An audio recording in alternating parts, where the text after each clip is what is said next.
Bonjour à tous et à toutes. Mon nom c'est Nariman Bousmi. Je tiens à mentionner que cet enregistrement a été fait en collaboration avec mes coéquipières, soit Tarani Balasundram, Anne-Catherine Murphy et Paimana Ruknuti. Donc le sujet que nous avons choisi, c'est l'ère des figures planes, bien l'ère des polygones. En fait, le but de notre projet consiste précisément à construire toutes les formules des polygones réguliers à partir de celles du rectangle. Donc un petit rappel que nous avons vu au dernier cours. Ensemble, nous avions construit l'aire d'un rectangle à l'aide des carrés unitaires. Donc nous avions vu que l'aire d'un rectangle correspond à la mesure de sa base fois la mesure de sa hauteur. D'où on a la formule qui nous permet de calculer son aire qui est R est égal à base fois hauteur. La première formule à laquelle nous allons nous intéresser est la formule qui nous permet de calculer l'aire d'un triangle. Donc, on a un triangle quelconque ici. On va s'intéresser à construire sa formule en retournant à la formule de base que nous avons vue au dernier cours, soit celle d'un rectangle. Donc là, on voit bien que mon triangle est quelconque. Voilà sa base et on a sa hauteur. Donc, sa hauteur, elle subdivise ce triangle-là en deux triangles différents. On a le triangle mauve ici, c'est un triangle rectangle. Et on a un deuxième triangle ici, le triangle rose, c'est un triangle rectangle aussi. Donc là, on va faire quelques manipulations géométriques afin d'obtenir un rectangle. Donc on va commencer par faire une translation et une rotation à notre triangle rose. Donc là, j'ai une translation. Donc après ça, on va le tourner ici. Voilà.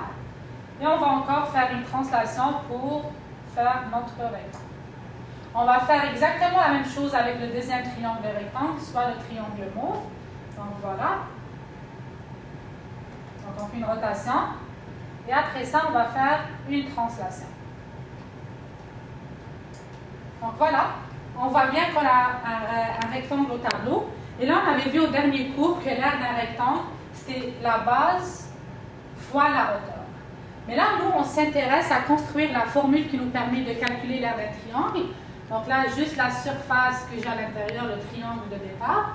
Donc ce qu'on va faire, on observe bien qu'on a doublé le triangle mauve. On a pris deux triangles mauves. On a pris deux triangles roses aussi.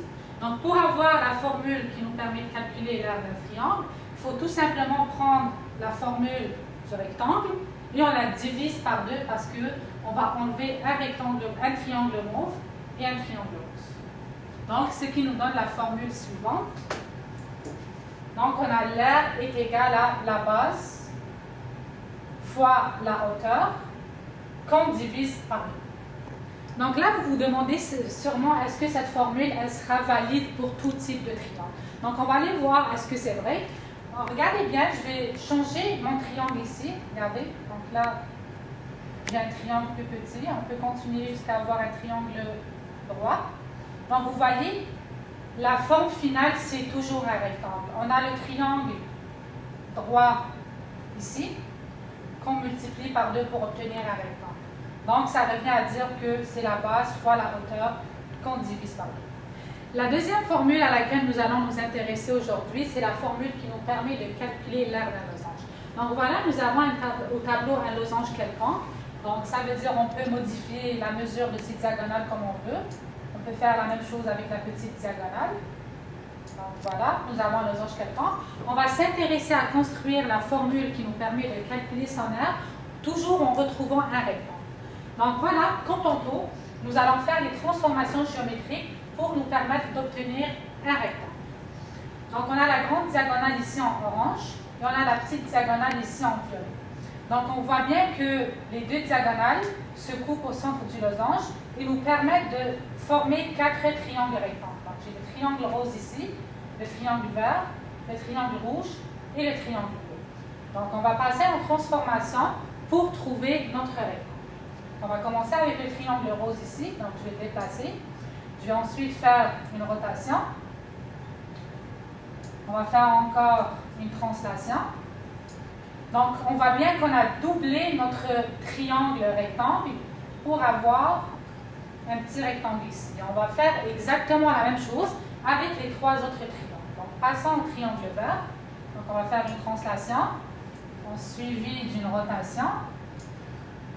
à nouveau une translation. Donc, on a à nouveau doublé le triangle vert pour commencer à former notre rectangle. Et on va faire exactement la même chose avec le triangle rouge et le triangle bleu.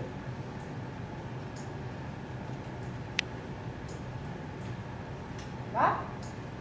Et maintenant le triangle bleu. Donc voilà, on a notre rectangle que l'on cherchait et on connaît la formule qui nous permet de calculer l'aire d'un rectangle. On se rappelle bien, c'est une formule qui est base fois hauteur. Donc on voit bien, si je veux calculer la formule, je m'excuse, si on veut calculer l'aire de ce rectangle, c'est sa base fois sa hauteur. Donc là, on voit bien sur mon schéma, sur mon dessin, que la base a la même longueur que la petite diagonale. Et la hauteur a la même mesure que la grande diagonale. Et si je veux avoir l'aire de ce losange, on va tout simplement faire la grande diagonale fois la petite diagonale, qui correspondent, comme je l'ai dit, à la hauteur et à la base. Et là, il faut qu'on divise par 2. Pourquoi on divise par 2? Parce que vous vous rappelez au début, on a doublé chacun de nos triangles. Et nous, vu qu'on veut juste le losange à l'intérieur, on va diviser par 2 pour ne pas compter les triangles rectangles qu'on a rajoutés ici. Voilà donc la formule qui nous permet de calculer l'aire de n'importe quel losange. Donc on a l'aire d'un losange est égal à la grande diagonale fois la petite diagonale que l'on divise par 2. La prochaine formule à laquelle nous allons nous intéresser est celle qui nous permet de calculer l'aire d'un parallélogramme. Donc, on a tracé au tableau un parallélogramme. Donc, voilà, ça c'est mon parallélogramme. Par définition, un parallélogramme est un quadrilatère dont les côtés opposés sont parallèles. Donc là, on a la base de ce parallélogramme. Et on a tracé aussi sa hauteur issue d'un des sommets. Donc, la hauteur est perpendiculaire à la base. Donc là, on fait attention, la hauteur d'un parallélogramme n'est pas la même chose que le côté, de l'un des côtés. Pourquoi? Parce que ce côté-là, on voit bien qu'il n'est pas perpendiculaire à ma base. Et par définition, on sait que la hauteur est un segment perpendiculaire à nous. Donc là, on va effectuer des manipulations géométriques pour retrouver notre rectangle. N'oubliez pas, parce que notre but, c'est de reconstruire les formules à partir de la formule du rectangle. Donc là, étant donné qu'on a tracé notre hauteur, on a obtenu 2 figures différentes. Donc on a un triangle ici. Ce qu'on va faire, on va essayer de déplacer ce triangle pour former un rectangle. Donc, je vais faire une translation et placer mon triangle ici. Donc voilà, c'est très simple. J'ai obtenu le rectangle que je cherchais. Et on connaît bien la formule qui nous permet de calculer l'aire d'un rectangle. Donc c'est la base fois la hauteur. Et étant donné que je n'ai pas rajouté des figures ou je n'ai pas doublé l'aire, je n'ai rien fait, j'ai juste fait un déplacement. Donc j'ai exactement la même figure. L'aire est conservée. Donc l'aire d'un parallélogramme, la formule qui permet de calculer l'aire d'un parallélogramme, est exactement que celle d'un rectangle, soit la base fois la hauteur. Donc là, autrement dit, un rectangle est un cas particulier du parallélogramme. C'est juste que, autrement dit, en fait, le rectangle est un parallélogramme parce que ses côtés opposés sont parallèles et sa hauteur est confondue avec l'un des côtés. La prochaine formule à laquelle nous allons nous intéresser est celle du trapèze. Donc, nous avons tracé au tableau un trapèze quelconque et on va s'intéresser à retrouver la formule qui nous permet de calculer son aire, toujours en retrouvant la figure initiale, soit un rectangle. Donc, la première des choses qu'on va faire, on va doubler notre trapèze. Donc, je vais prendre mon trapèze 2 fois. Donc là, ce n'est pas important l'endroit où on va le placer, parce qu'on va faire des transformations géométriques. Donc, on va faire une rotation et on va venir placer notre trapèze juste ici.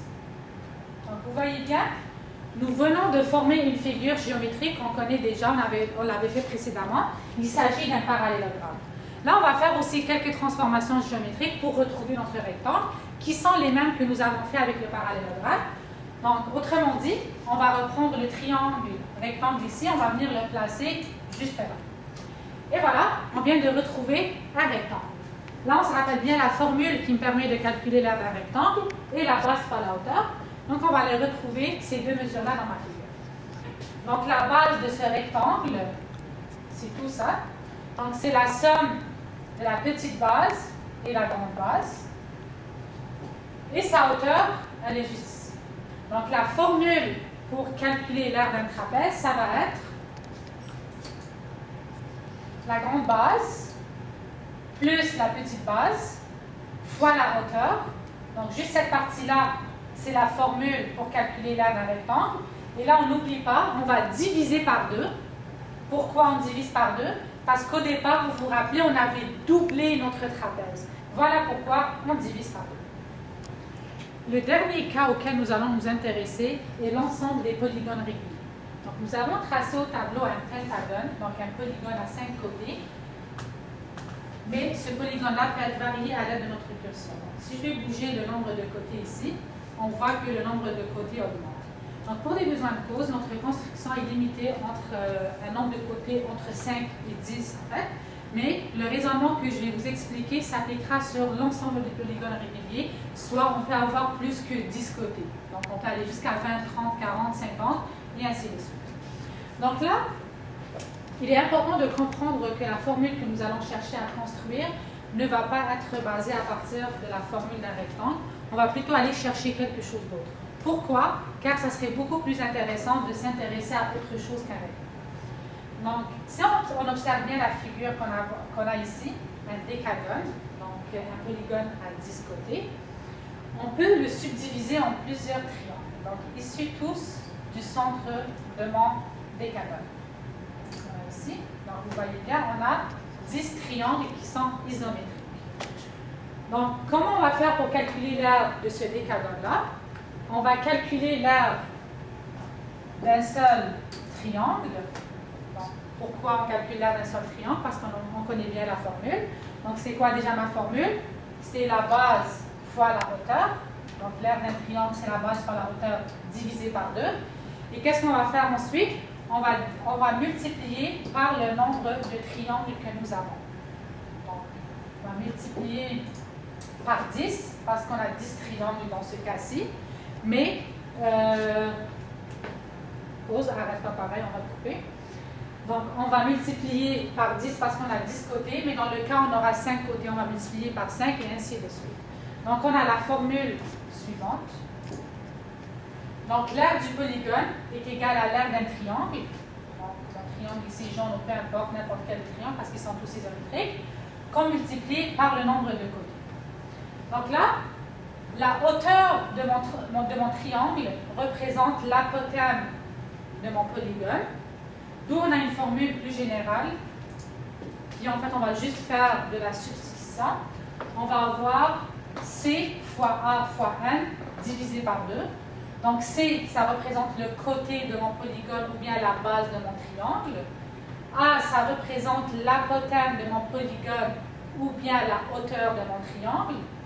N, c'est le nombre de côtés qu'on a. Comme ici, on a 10 côtés, donc on a 10 triangles, divisé par 2. Donc, autrement dit, C fois A divisé par 2, c'est l'aire de mon triangle, qu'on multiplie par N, qui est le nombre de côtés.